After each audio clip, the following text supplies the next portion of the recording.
Hey everybody, how's it going? My name is Chris and I just spent the last several months building this project. I have all the pieces finally cut. I'm really excited about it and I decided to do a dedicated video on just assembling it because it's so complicated. It's so cool and unique the way it goes together that I knew all that would be lost at the end of a long build video. I would have to rush through all that. So I wanted to do a dedicated video where I walk through, talk about all the pieces, how I cut them, my design choices, and this thing's really unique. It goes all together without any fasteners or glue or hardware, and it can be disassembled again, so it's pretty special. I spent a lot of time on it. I'm really happy with how it turned out so far. I haven't put it together fully yet, so hopefully we don't run into any problems, but let's jump in and see how she goes. Okay, so the first thing we're gonna do is assemble the side pieces, and I'm gonna attach the feet using a drawboard mortise and tenon. A drawboard mortise and tenon is when you offset the holes that you drilled here and you move the hole on the tenon closer to the shoulder line, and when you drive the pegs through, it'll pull that joint nice and tight together. These will never need to come apart, so I usually just like putting a little bit of glue on them just for the fun of it.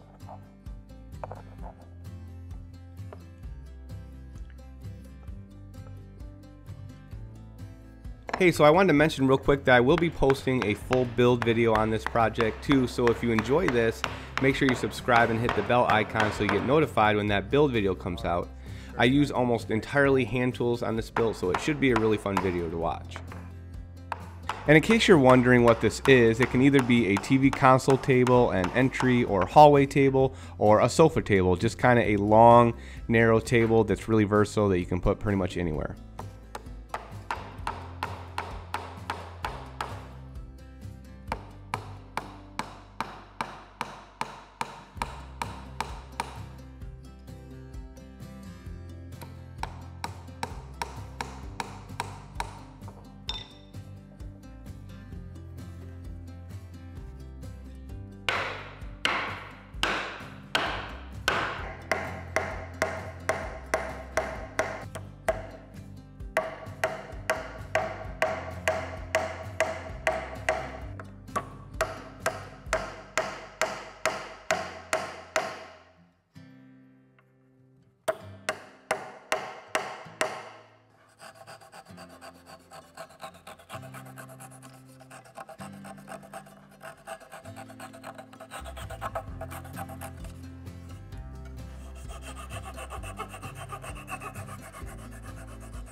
All right, so now it's time to attach the shelves to the sides. Now this is a little bit tricky because I don't have 4 or 5 extra hands to hold this all together, but I think I can do it. I wanted to come in and show you why I cut some of the joinery the way I did. So on this bottom shelf, the divider has shoulders cut away on the tenons, and that's because when you're looking down at this joint, you don't want to see the shadow line of that through mortise and tenon. This shoulder line will help hide that. Now on the top here, where it's coming through that next shelf, you won't see that unless you're on your hands and knees looking down and up. So I didn't need to take the extra time to cut a shoulder line there. It does add a little bit of strength, but in this application, that compression strength that little bit of shoulder line adds definitely isn't needed. So I just have my through mortises here, my through tenons, cut flush to the sides. So what I'm going to do first is essentially attach these side pieces, these dividers, to the bottom shelf.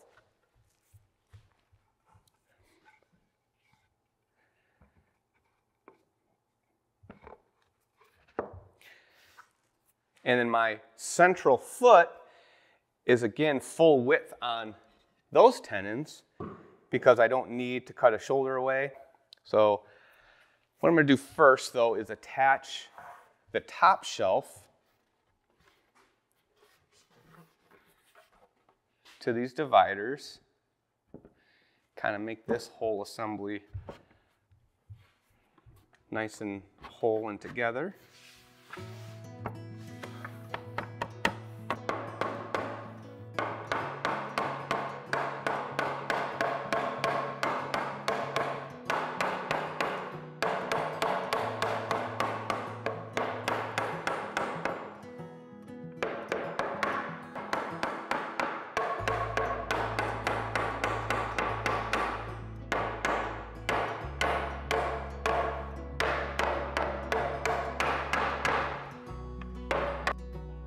All right, so now I need to lift both these up and balance them on this central foot real quick.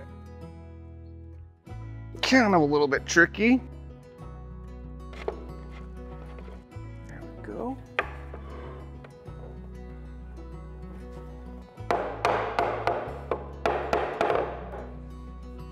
Now I can finish seating these side ones because these tenons were proud and preventing it from going all the way down.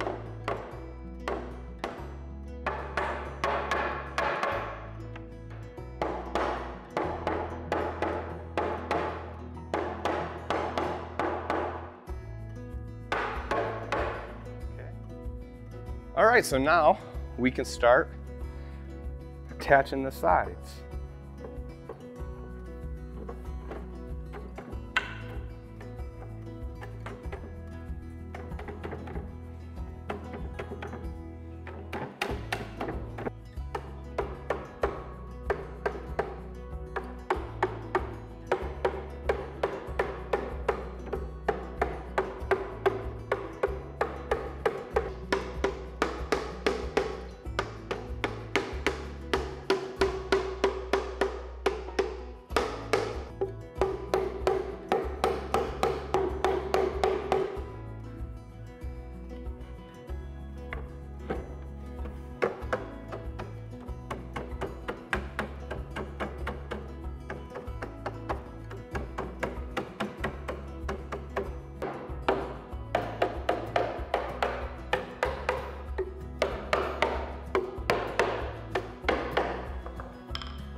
So if you've seen some of my other videos, you've probably seen me use these through tusked mortise and tenons. I really like them because they're, one, really strong, and they look awesome too. What a lot of people don't realize is that they provide a ton of rigidity to the joint. As the joint is right now with these through mortise and tenons, it's really sturdy and stiff, but it does have the potential to kind of loosen and start racking over time. When you add these tusks to them, it actually increases the surface area to prevent racking by quite a bit, the whole length of that tusk. So when I drive these in there, and pull everything nice and tight together, it really locks the piece tight together. That's why I really like them. And it allows you to take the piece apart as well. There's just not much bad about them except for they're really tricky to cut. They take forever.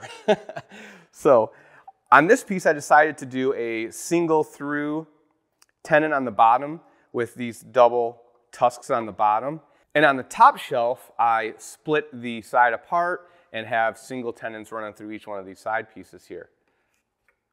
And I'll show you when I start tapping these together, you can actually see it pull the joint close together just like a drawbore.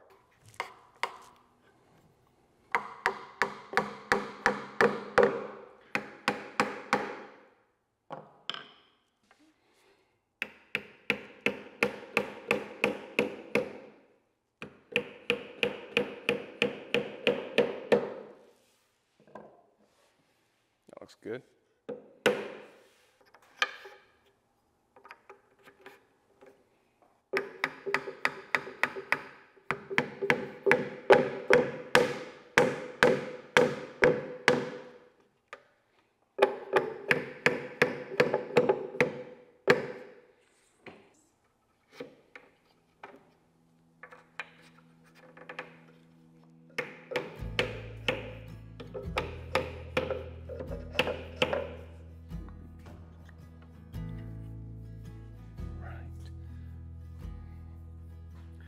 I'm just gonna drop that down into its home.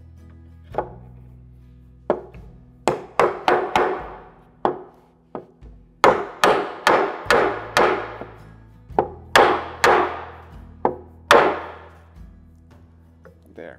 And this will just be able to kind of be float and loose. I wanted a little bit, I left it a little bit loose. There's about a 1/16 of an inch play back and forth just so I ensure that those horizontal stretchers can meet if things are off just a little tiny bit. All right, so now we're gonna install these upper stretchers here. Now the ends have these dados on each side that will slide into these slots that are cut in the top of the sides. And this will really help strengthen up this joint here. It'll make it really nice and rigid. These dados are a really nice tight fit, and the bottom edge of this stretcher kind of acts as a knee brace as it presses against the side piece. So any kind of back and forth racking motion, this is going to resist that. And then it is supported in the middle by this central piece. There's a half lap joint here, and in the top, on the bottom, the sliding dovetail supports there have half lap joints that these interlock in. So let's go ahead and get these installed.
This is the top, and I decided to do a split top, and to hold it together I have these 3 bow ties in the middle, and I have breadboard ends on the ends here, and I wanted to make a cool kind of Japanese look to this piece. I'm hugely inspired by Japanese woodworking, and a lot of my other pieces are very Japanese heavy in their design, and so I really went a step further with this one and try to do these curved up sweep breadboard ends, and the breadboard ends will serve to help hold the split top together and just look really nice too. So, all right, so I have the top flipped over now, and I'm going to install these last 2 pieces that are sliding dovetailed into the bottom of the top. They kind of act as cauls that will keep the top flat, and they'll also help support any weight in the middle of the top.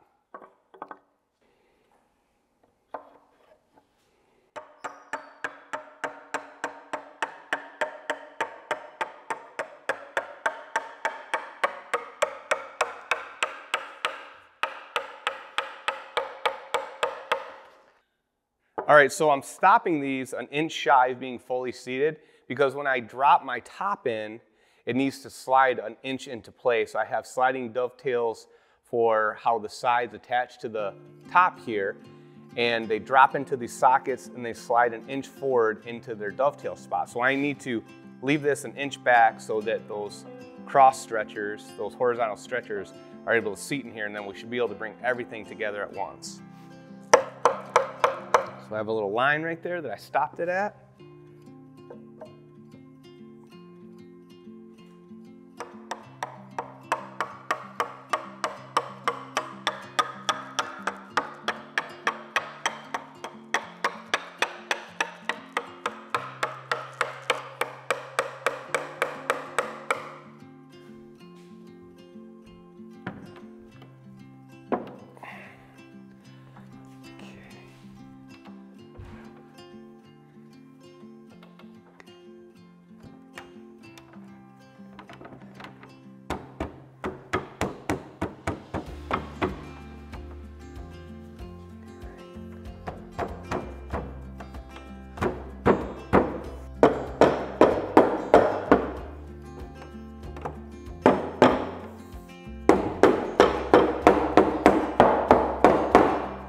This is just a temporary little spacer block that I put in to protect the sides when I'm tapping those into place.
start to hear it when it's there. It has a different sound.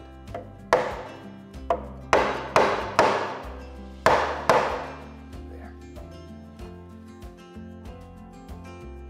Well, everyone, there it is. I still have to add finish to it, which is really going to take it to the next level. I can't wait to see what it looks like with finish on it.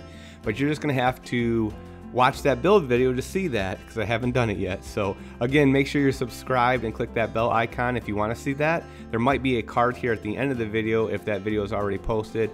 And thanks again, and I hope you enjoyed it. We'll see you on the next one.